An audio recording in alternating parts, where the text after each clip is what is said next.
Amiga presents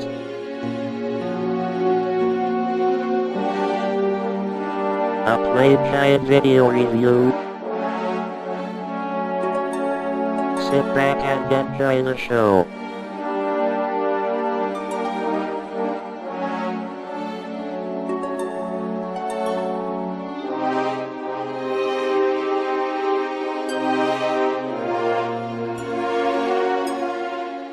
Before this game even begins, we get to see the prologue, which is in the shape of this dial, and a sun and a moon dial introduces us to a major part of this game.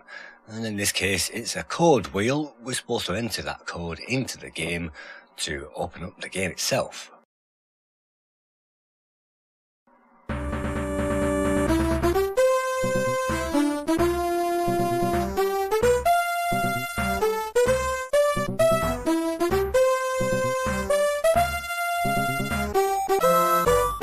Welcome to another Lemon Amiga Play Guide and Review. This time we'll be checking out Indiana Jones and the Fate of Atlantis, the graphic adventure, developed of course by LucasArts and released in time for Christmas 1992.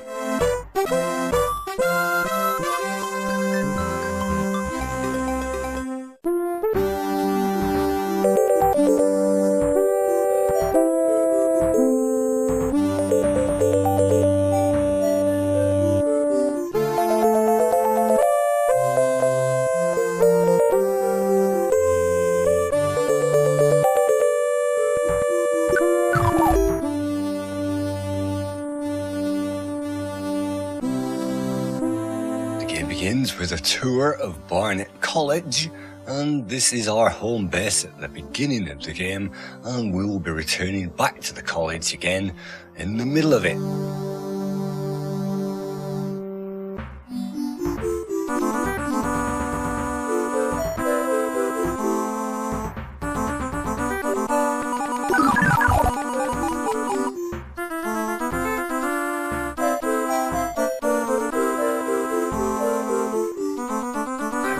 The movie thematic introduction in this game, and it introduces us to a whole new world of point and click adventure. And you can see we can't really interact with much at this stage, but we can move on hopefully to the next scenario. And every single room and every single thing in this game had me stumped for some time, including this particular room, and sometimes you just have to point and click your way around the puzzles.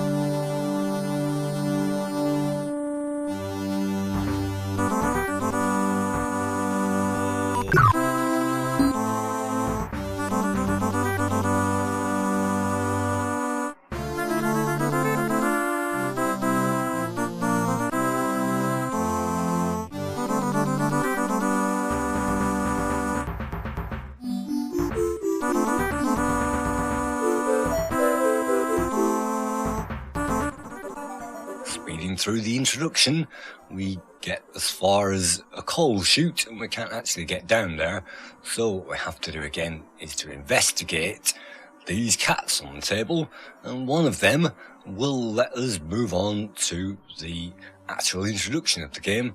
You can see that there's no items on the screen. We haven't even started the game yet.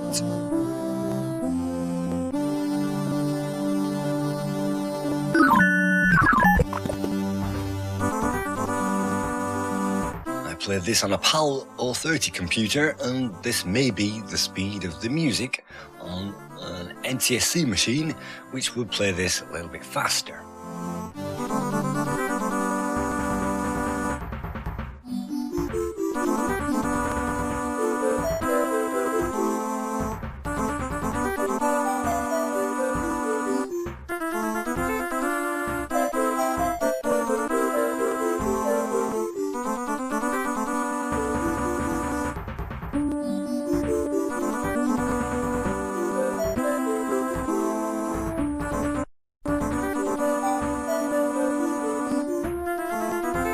This on the hard drive, and this game originally came on 11 discs, and this game is one of the reasons why I wanted to buy a hard drive in the first place, and then I didn't have to swap around all those 11 discs.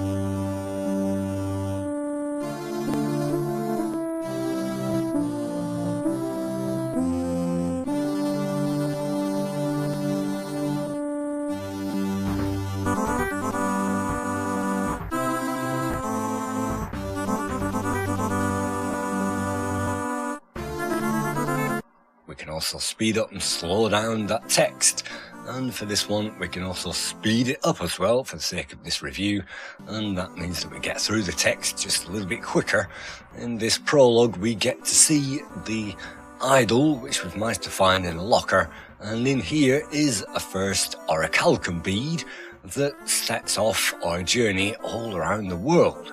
On the O30 it's a very nice smooth animation, and again it's one of the reasons why I upgraded to the O30, so that games like this would be seen and played just that bit better. And this was originally NTSC, so we'll be seeing it in the 4:3 aspect ratio, which it was hopefully designed to be in, as we get to see the first German encounter as he jumps his way out of that window.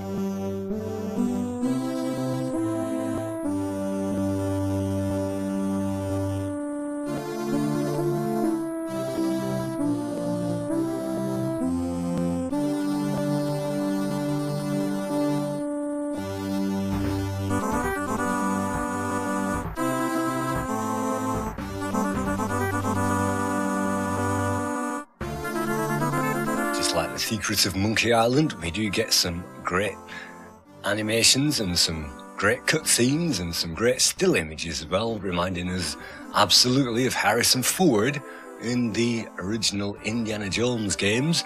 And to my money, this was the fourth Indiana Jones film that we never actually got in the cinema.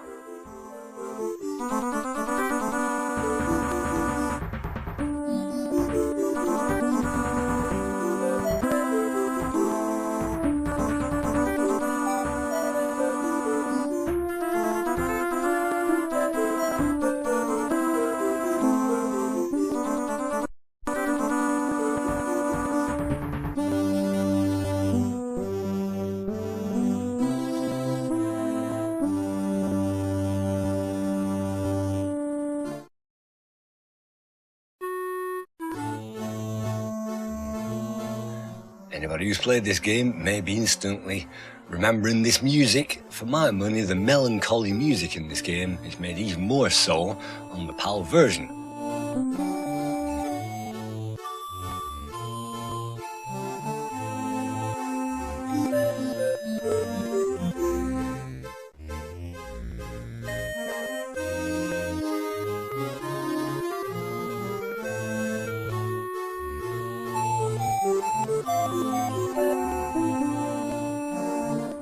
Here is our first interview, and if we get the questions wrong, he will refuse to let us in, so we have to know which questions are the right ones and which answers are the best ones. And so in this game you have to have played it and got stuck sometimes just to be able to get through onto the next section.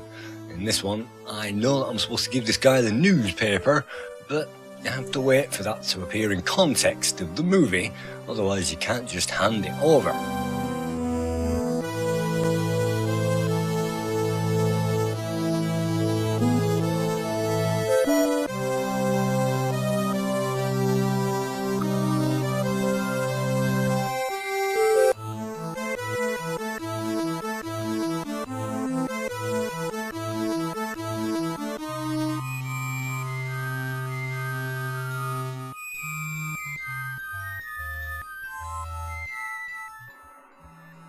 Next we get introduced to Nerabsal, who is a spirit who's decided to haunt Sophia Hapgood, and we get to see that spirit's interference a little bit later on.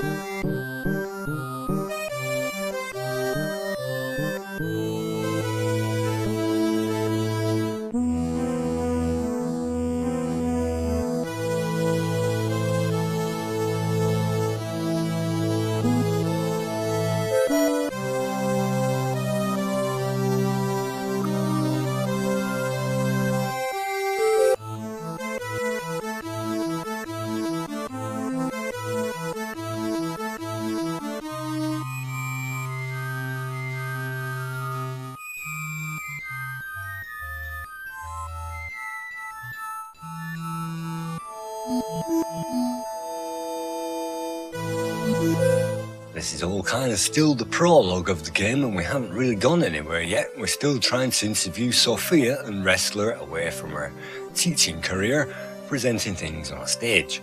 And now that we've got Sophia, hopefully in the next section she will guide us onto the next stage of the mission when we reveal our orichalcum bead, and for that we'll have to wait for Indiana Jones to finish off checking the area, and that again is pretty crazy really, but that reveals some more of that landscape, and that back door reveals something else, because the German spy is still there, is still trying to grab hold of that thing for his own evil experiments, and by using the telephone he'll ring up his boss and sort out arrangements to capture that and hopefully to take over the world.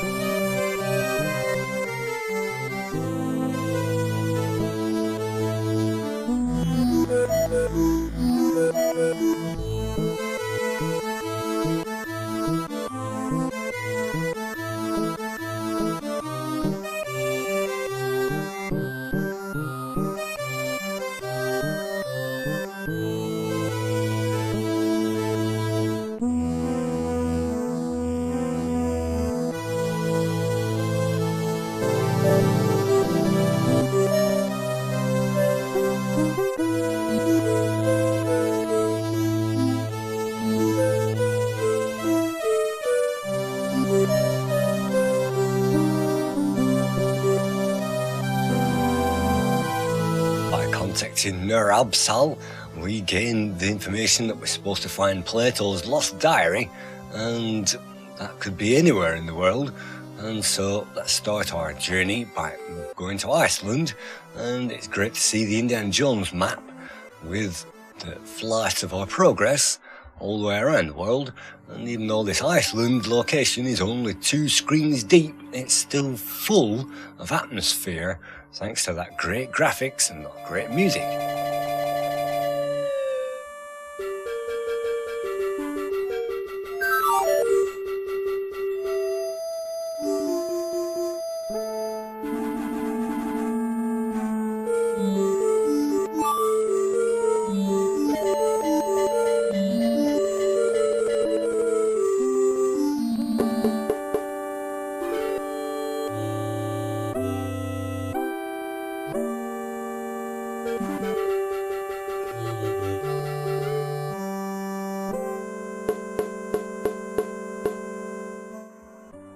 This is supposed to be the graphic adventure game, and so you can expect lots of pointing and clicking going on, and later parts feature our hero boxing his way out of trouble if we decide to use the fists path. And it's unfortunate that none of the fists path elements are in this part of the game, and most players find the fists path the easiest because they can simply fight their way out of trouble instead of solving the puzzles. But in this case we'll be choosing the cooperative path, and we'll be using both characters to try and get through the game. And of course you don't have to have Sophia around, we can simply try to get through it ourselves.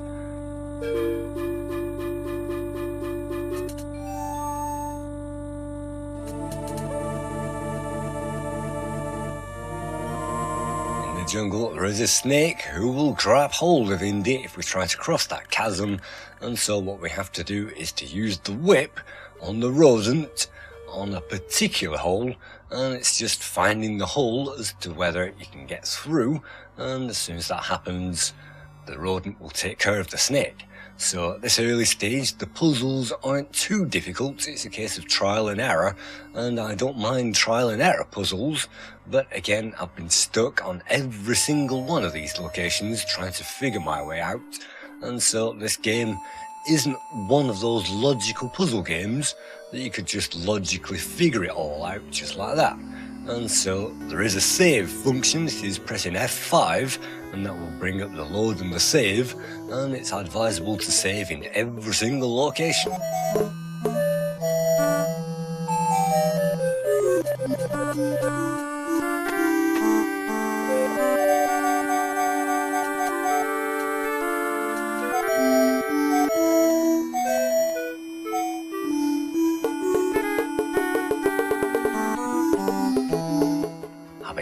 the snake, we still need to find the right jungle path to emerge on the other side. And let's choose this one. Let's see if that works. And no, it doesn't. So it can only be one of 3 others. And so we'll just have to trial or error the way through.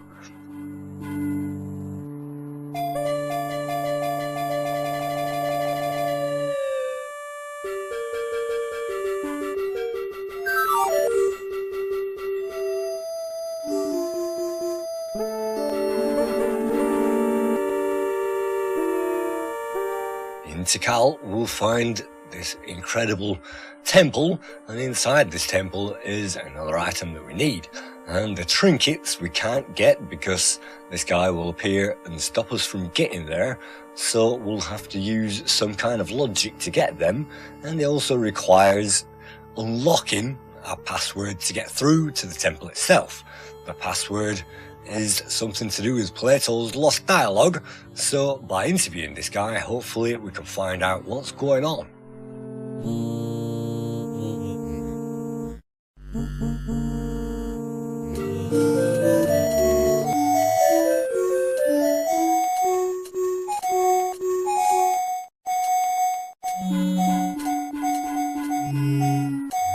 If we get the question wrong, then unfortunately nothing will happen and we will not be able to gain access to this temple. And this particular puzzle had me stumped for a long time, but eventually we'll end up talking to the parrot, and the parrot will explain exactly what the answer to the question was. So Pleiades, in this case, is a young cluster of stars way out there, and that's not the right answer. And eventually we will ask the parrot the title of the book, and he will actually say the right answer to the question. So finally, after some jiggery-pokery and interview techniques with a parrot, we get on through to the temple. And so it's these comic touches which enhance the game, especially the first time you play it through, because you'll have to answer all kinds of questions and definitely ask yourself around the game at this point.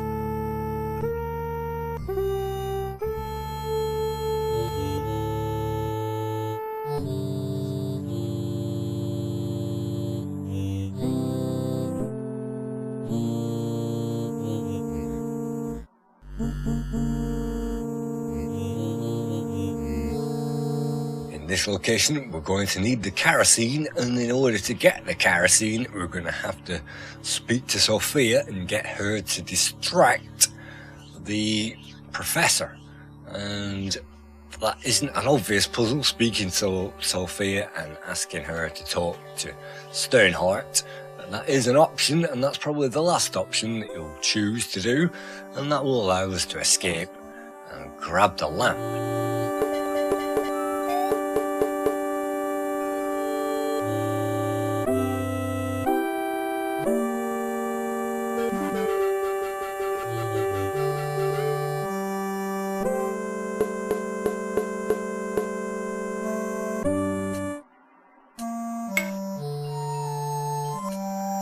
I find many of the puzzles in this game are based on the last available option after you've tried everything else, and so after I tried everything else I got up to this point, and now what you're supposed to do with it? Well, you're supposed to open it up and then you're supposed to use it on the spiral that is slightly detectable on the wall.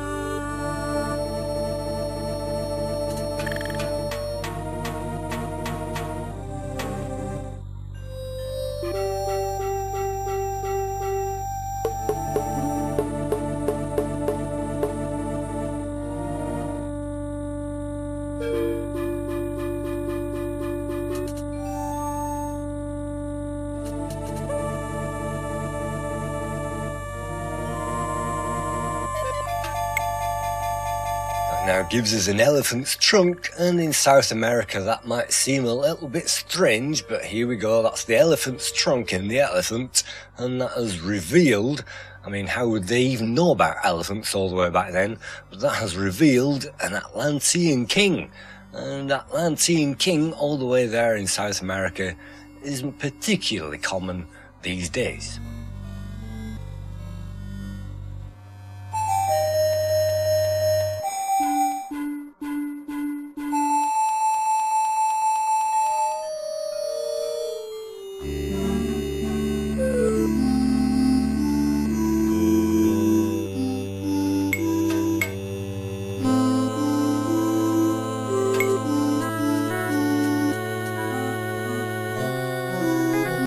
our time and trouble, we get a bead, and we're going to have to use that bead on another puzzle, and it seems a shame that we collect these things only to use them up at this point.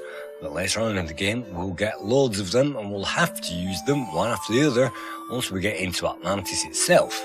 And we'll only be playing through the first 2/3 of this game on this playthrough, so as to not give away any of the puzzles at the end, because the Atlantean puzzles really did have the hardest focus on my mind, and I never got through them without using a walkthrough. Let's using the bead, let's expose this priceless artifact, and it appears to be an eel head.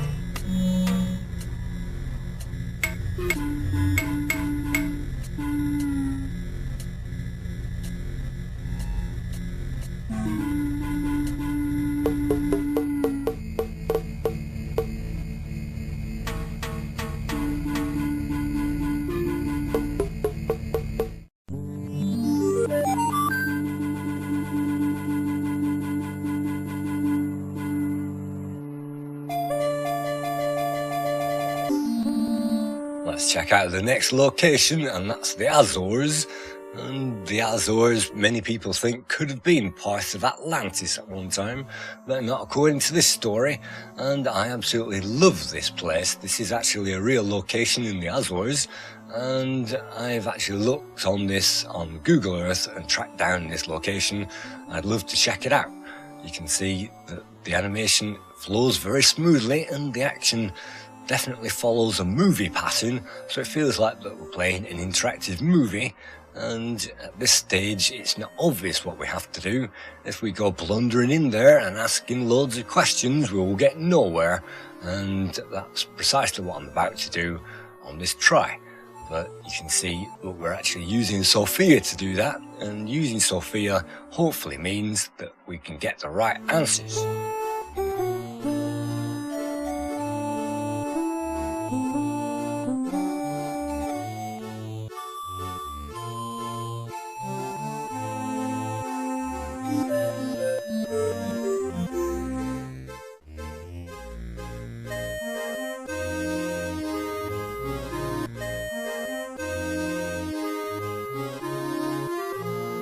Having softened him up with Sophia, we can then ask him the main question, i.e. where is the diary? And that diary, I think the pages of that are in the game itself, but also perhaps in the manual as well. And I remember the Indiana Jones and the Last Crusade game came with a big thick diary, and Dad's diary was definitely a part of that game, and the box and the experience of playing it. These days on the emulators, you don't get any of the leaflets or any of the paperwork, but what we still get is the game, and in this game, of course, it's the Germans, and they're out to create an atomic bomb which will blow everything up.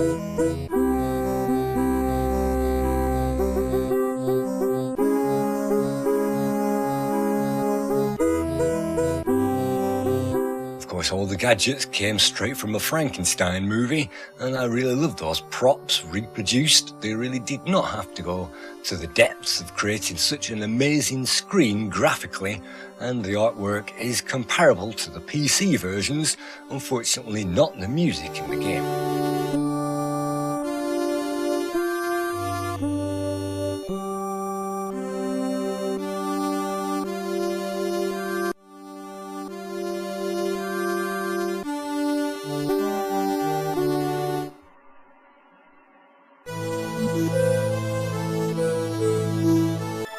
Returning home, I'll just fast forward through some of this action, because some of this action really isn't necessary, it's just there to fill in the story. And in this section, what I'm going to do is follow Sophia into the office, because that contains an important item. We're playing this on a PAL machine, which has been stretched out to NTSC size, and usually on a PAL machine it looks a bit like that. And that's what many players may be familiar with, but thanks to emulation I can stretch that very screen up to full screen, and that looks a bit like 16:9. So for the rest of this review, let's just stretch that up to 16:9, and let's see what that looks like on a modern display looking like that. And sometimes I play these retro games stretched out to full screen like this, and because they were in PAL in that kind of aspect ratio, sometimes you don't even notice the difference.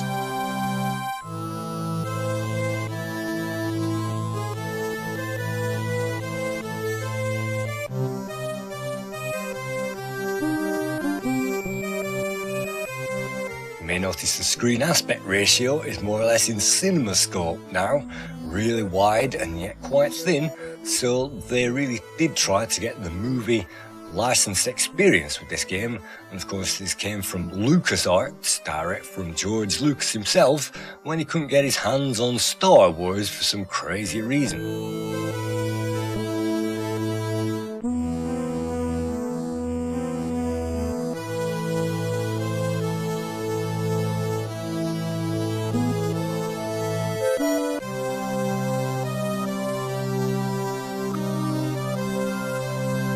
I find the puzzles at this stage are rather a bit too tricky and will have the player wandering around from room to room endlessly rather than making progress.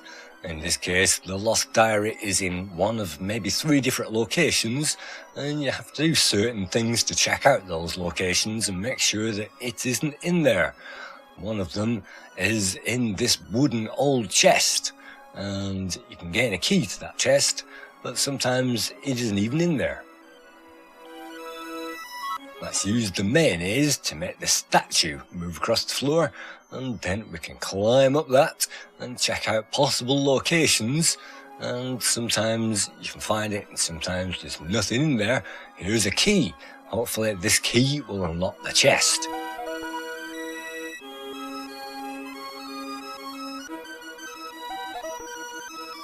In this case it's a red herring, so we'll have to go to another part of the college to find something which may contain what we're looking for.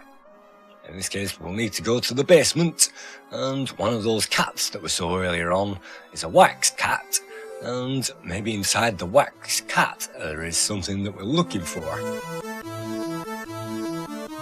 Let's use the wad of gum to help us climb up the coal chute, and if you found the gum then that's pretty obvious, but if you didn't find it then of course you'll have to find it, and that means more backtracking, waving the pointer around in the game and investigating all the items that we can interact with.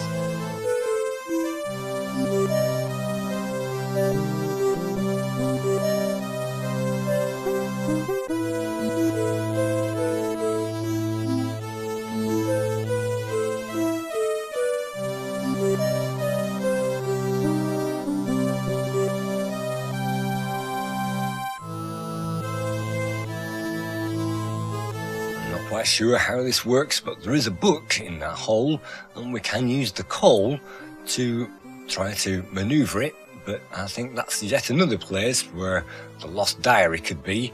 But in the meantime we have the cat, so let's see if that is the location where our mysterious item is.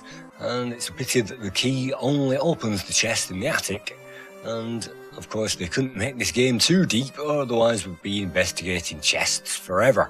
So here is the furnace, let's open that up and let's chuck the wax cat in there.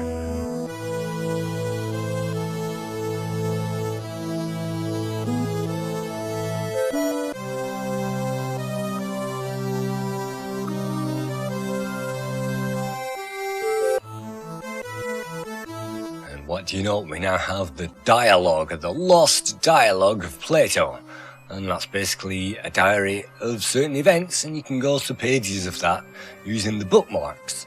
Let's head on back to Sophia and see if she can make head or tail of it. And by reading this, they will give you a few more tips as to how to complete things. Particularly, we'll need to find the Order of Sun and Moon discs a bit later on, and so it's worth investigating all this stuff, even in the game itself. And I've been known to pore over this manual. Unfortunately it's not quite big enough to help players, and it only gives a few small hints. But yes, you need 3 stones in this game: a sunstone, a moonstone and a world stone, and one of those is being held by Alain Trottier over in Monte Carlo, and so Alain is perhaps our first port of call. Before that we'll have to choose our path, and if you want the team's path The current one, you'll have to choose the top option. If you want the easy way out, your fists path is the middle, and the wits path, doing it all on your own, is the bottom option. But of course, let's go for the top one for this guide. And this is a play guide to how to get through it cooperatively, because some of these puzzles you'll have to look up in the walkthrough, and if you're going to play this game, you really don't want to be stuck on the early puzzles, because that really slows down the experience. And if you can march straight through the experience, it's really fun, and it's a bit like watching a live action movie. If not, it's a bit like moving from screen to screen in a Jet Set Willy game, seeing the same objects, trying to interact with everything, and eventually we'll get the stunt right by trial and error or progress. In this case, you can make some huge mistakes. Trottier is known for having what we need, but we definitely need to employ Sophia's skills in this part of the mission.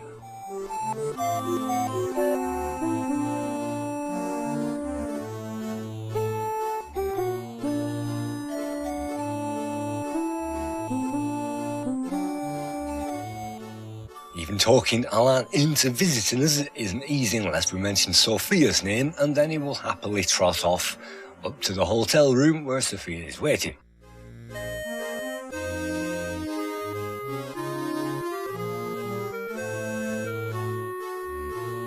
Maybe in the fists path you can simply knock him out and grab the item that we need, and maybe in the soul path you can play Han Solo and investigate your way to get it. But in this particular case, we really need to get him up there, and again, mentioning her name is the ticket in this case, which saves us padding around and keep interviewing this guy. So at certain stages of the game, it can be a little bit annoying, even if you know what to do.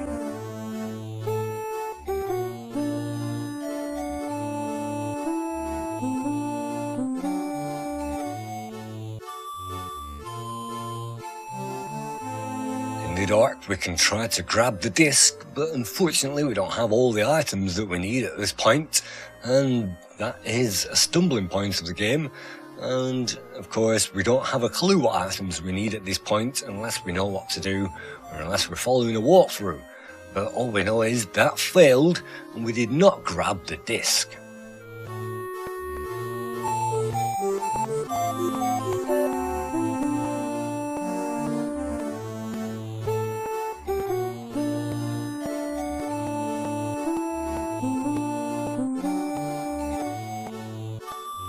Next lead is in Algiers, so suitably we get to move on to another location, and that isn't without using a taxi in between. And of course it's these cinematic touches which they didn't really have to add in the game, but they did do, and that all adds to the feel.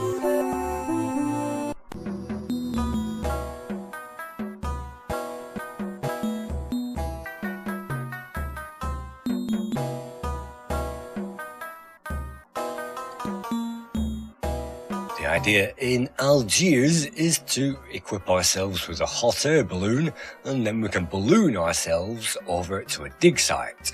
Unfortunately, in order to get that, we'll need a ticket, and in order to get that ticket, we'll have to go through a process.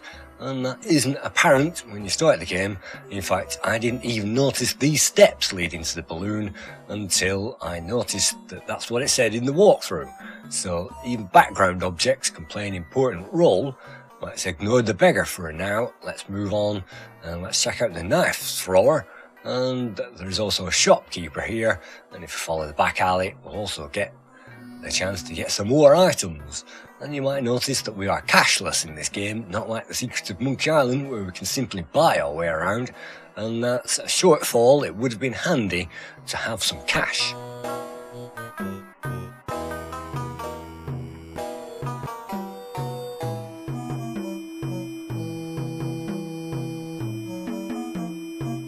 Omar Al-Jabbar is the shopkeeper, and he has a mask, and I think that's the only item that you can click on in the background, but he will basically give you that for nothing, and that gives away the fact that they got around the money issue by simply giving items away.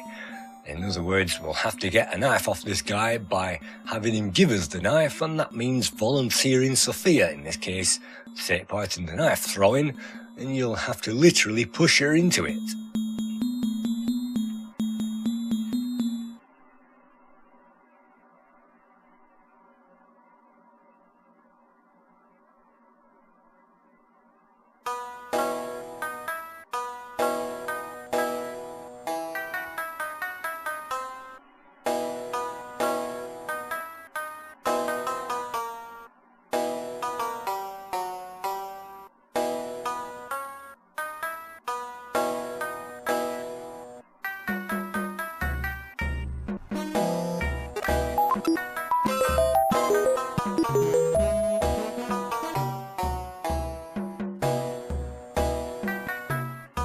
can see great attention to detail in the graphics, in the conversations, in the animations as well.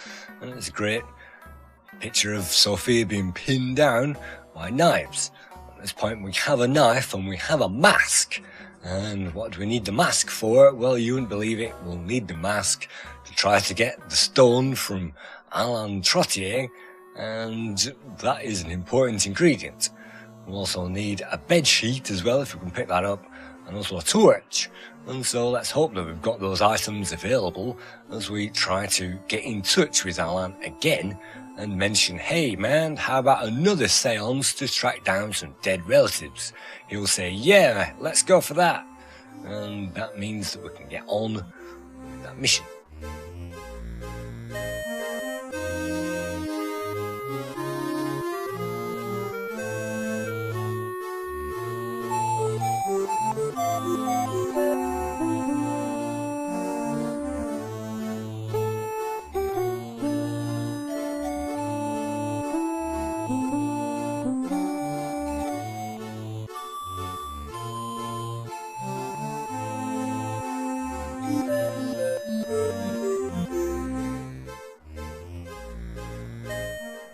In this small area there is surprisingly a lot to do. There is a fuse box hanging around, and there's also a cabinet and a bed.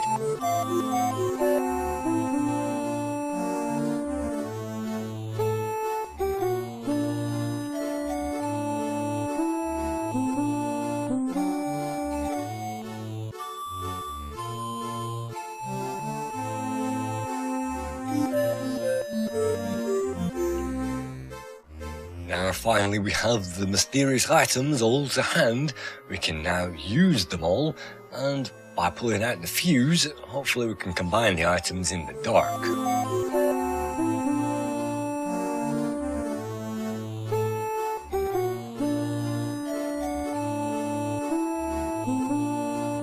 If we try to use them in the wrong order, that won't work, and flashing the flashlight around isn't going to reveal what we're looking for.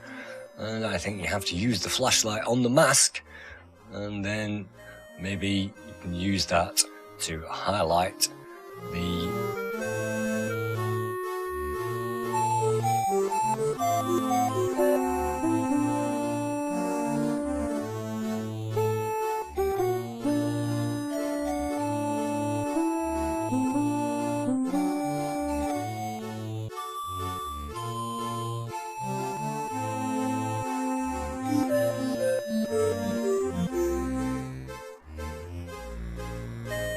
Congratulations, you've just collected another stone, and that's one of the 3 that we'll need.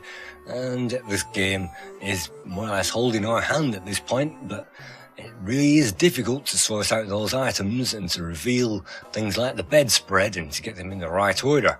And so for my money, this game is not as easy as The Secret of Monkey Island, or even for that matter its sequel, even though its sequel did mess around with bloody lips and things like that and mixing cocktails. This game is a little bit more tricky, and so it might take you even longer to complete it. And even if you know what you're doing, it will still take several hours to do so, and this gameplay took me several hours, perhaps 4 hours, of which I've edited it down to 1.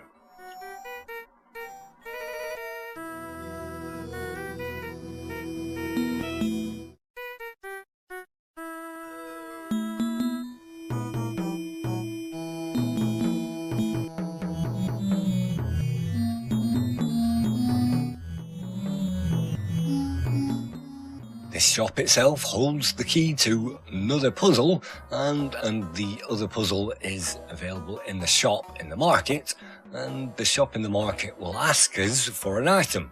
And by trading in the mask that we've just used, yes, we're supposed to know that we've just needed the mask for the other puzzle, but now that we can get rid of it, now if we swap that around, we can get another item. So let's swap that for, well, there is a baseball signed by Lou Gehrig, and if you inspect that baseball, it's actually signed by the maker of this game, and you can see that we also have a voodoo doll, and also a little red engine and things like that.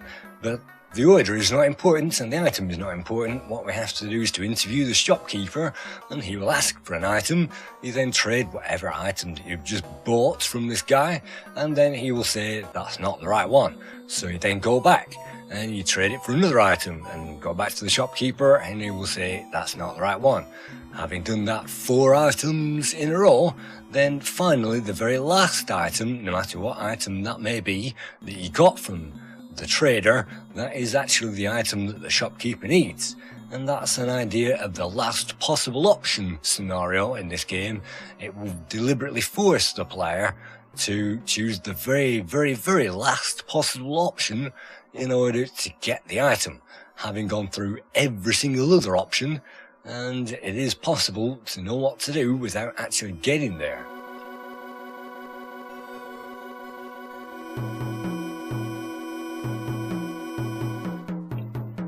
For your time and trouble, you will get a squib, and not a damp squib in this case.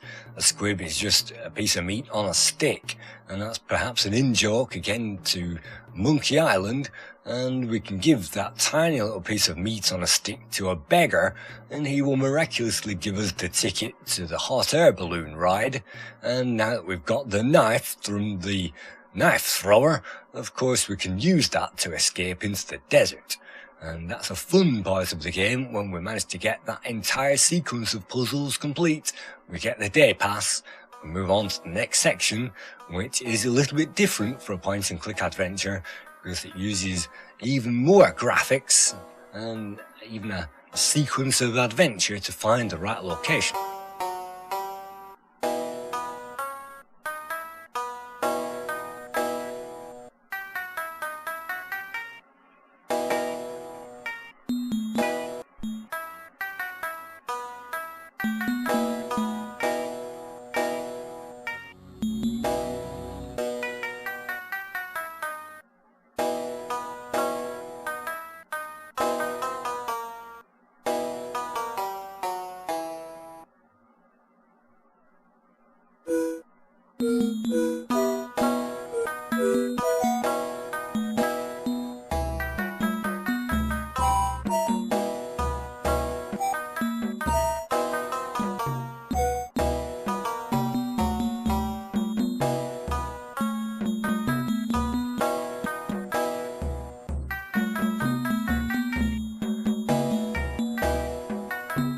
Is a very beautiful map of the area, and here we will find lots of settlements, but what we have to do is to click the left mouse button to vent and go up and turn anti-clockwise, and the right mouse button to drop and go down and go clockwise. I think that's the order. But by clicking those correctly, we can land, and if we land on the wrong place, then there's nothing else to do but to take off. But this does allow us to see landscapes that we might not necessarily see in this game, and it's surprising the detail they've gone to, even arguing about the location where we're supposed to go. But if we get to one of these villages, we can ask directions and ask them if they've noticed some kind of Nazi experience around happening in the desert.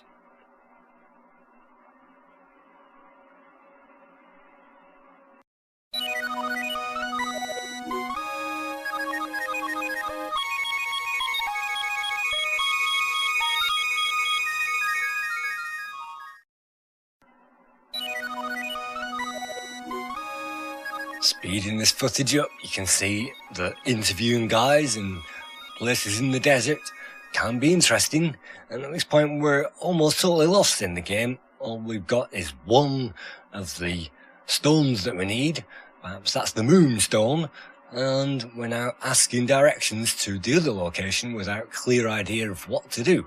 And it will become apparent if we land at all these places. They will eventually tell us where to go, and operating this balloon is a difficult experience.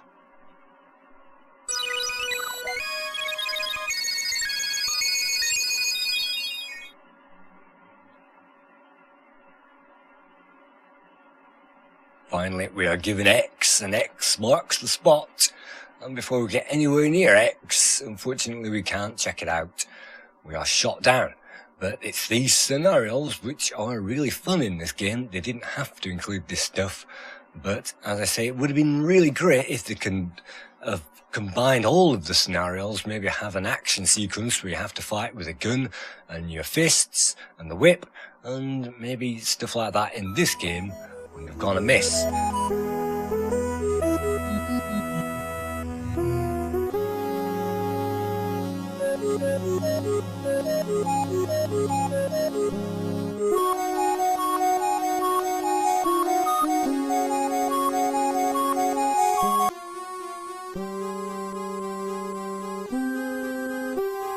This section always reminded me of the first Indiana Jones film.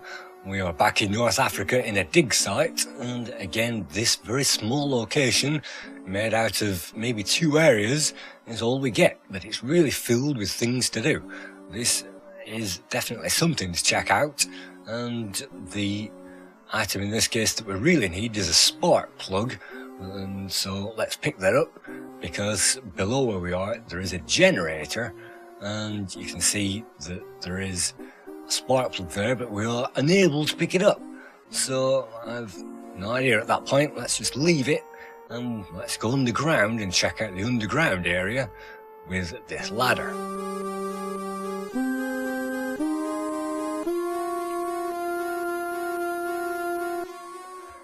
Unfortunately, the underground area is black, and it means that we can't see anything. We're going to have to wave our pointer around pixel for pixel until we find what things are. And in this case, there is a generator. It definitely feels like a portable generator from the feel of it. And we can find a button to switch it on, and also hopefully a tab in which we can insert fuel into that thing, and also perhaps even a spark plug.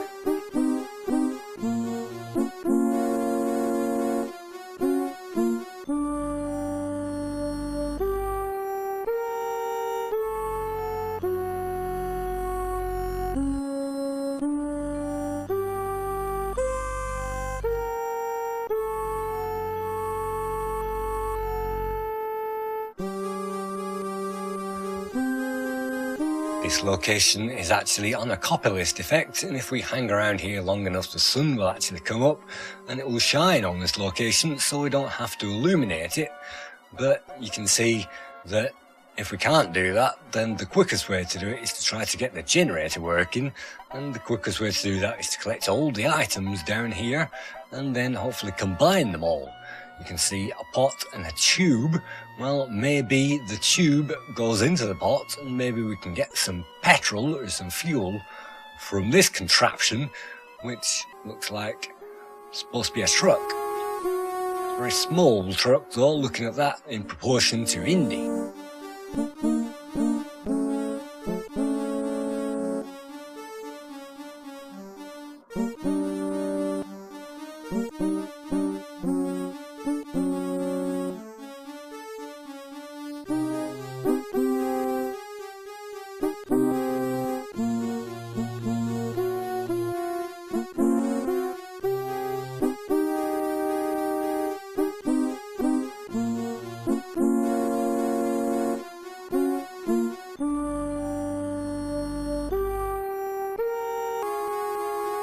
Back inside, we managed to find a little tiny hole for pouring in the fuel, and then there's a tiny little button there to switch it on, and then at least the situation can become clear.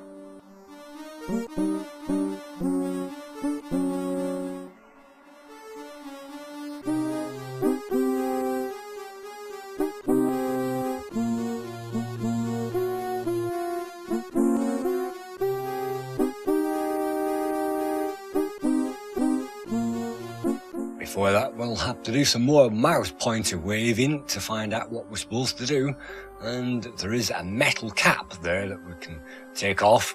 It's a gas cap, and of course we can fill that thing. So it isn't obvious what we're supposed to do. We'll have to keep moving around in the dark for quite some time until we figure it out.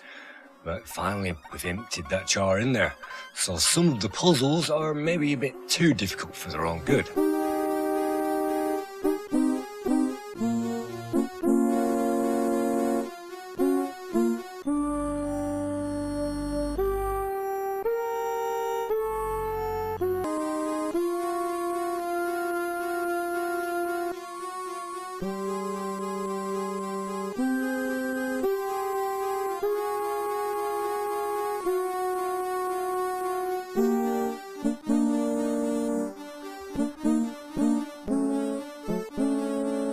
finally we get to see that Crete is the item that we're supposed to be seeking, and Crete is, well, it's supposed to be Atlantis in this case, or at least underneath it, and we can put on the stone disc at this point, and then consult the dialogue. The diary will tell us where we're supposed to put the stone disc. Luckily, there's only 4 possible places to move around at this point.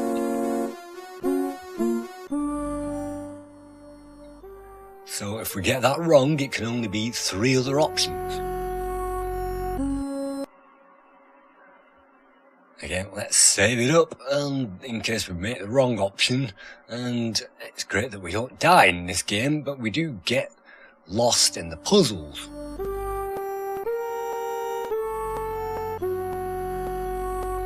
Let's try that again, and having consulted the diary, we find the correct place for that, and that opens up the wall, and Sophia jumps out of that, and that's one way to rescue her in this section of the game.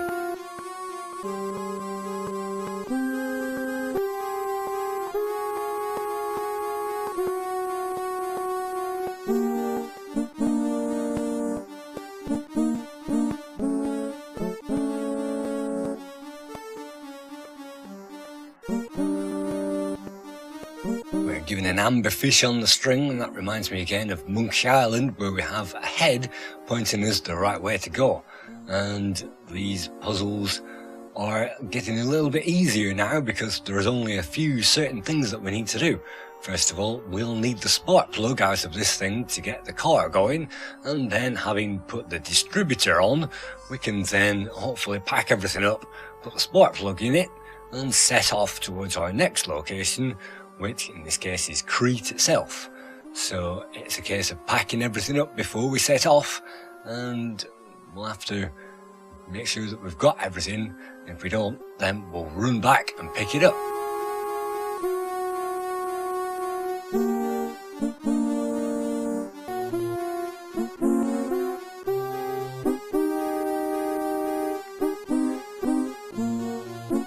Surprisingly, the scores for this game were amazing, and the lowest score went to Lemon Amiga, who currently has 85% rating on this game, and the one gave it 88, Amiga Computing gave it 88%, and the Amiga gave it 90%, Amiga Power gave it 90%, Amiga Action gave it 91%, Data Magazine gave it 92%, Amiga Format gave it 92%, Amiga Joker gave it 93%, and the top score went to Acar Magazine, who awarded Indiana Jones and the Face of Atlantis the graphic adventure 94%, which awards this a 9 out of 10 on average.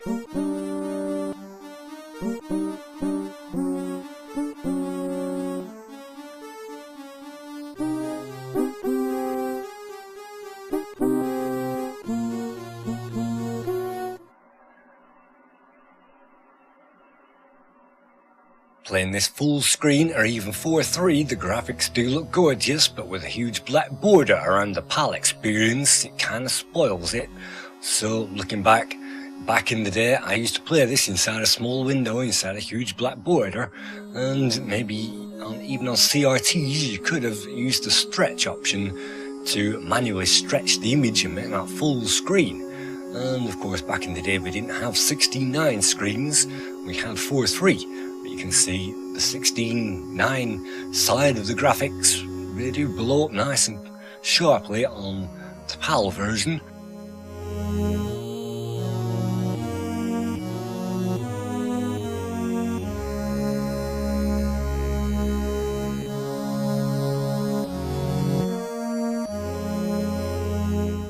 I find this is also a grown-up adventure, and the puzzles are hard, and I got stuck on this more than any other graphic adventure, except for, well, ones that we'll see later on in this series.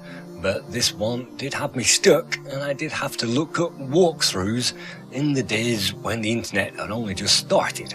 Particularly in this section, this is a theodolite, and we'll have to put that thing on a stone and triangulate the position of some more treasure. And again, that's not obvious what I have to do at all. And it's only by looking up the walkthrough I can still remember what it said. I lined that up with the right horn, and then I lined it up with the left horn. And what horn? Well, in the very centre of this picture you can see an item that's supposed to be like bull horns, and so by finding the correct rock we can place the thing there, and then we can line that up by the horns, and that should give us the item.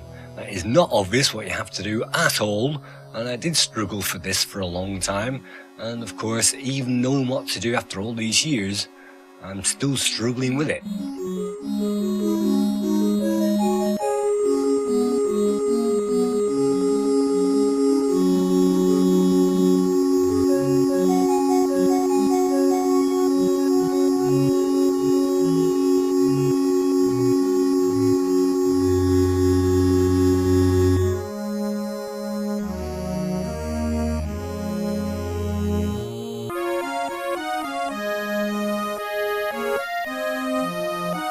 Fast forwarding, you can see eventually I managed to line that up with the horn itself, and that will give us a clue as to where the objective is, and then we'll have to investigate lots more rocks and try it again.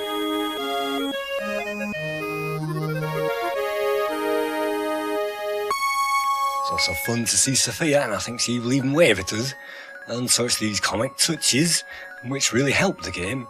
But later on I find it's really difficult, and this is probably as far as I got back in the day, to the gates of Atlantis and through the doors, and that's where we're going to leave this review. So I really do have lots of respect for this game, and perhaps I wouldn't have had too much respect for it if I only had a disc system and 11 discs, but the loading isn't too bad on this game, and of course the music carries on throughout, and it's one of those iMuse games, so it plays kind of randomish music all the way through it, which is kind of good because that music continues as we're loading it. So this game does have some great points. It feels like Indiana Jones 4, and I feel this game to some extent is more fun than the actual Indiana Jones 4 that we managed to get in the cinemas, and also the action game which also came with this, which was another adventure in isometric 3D.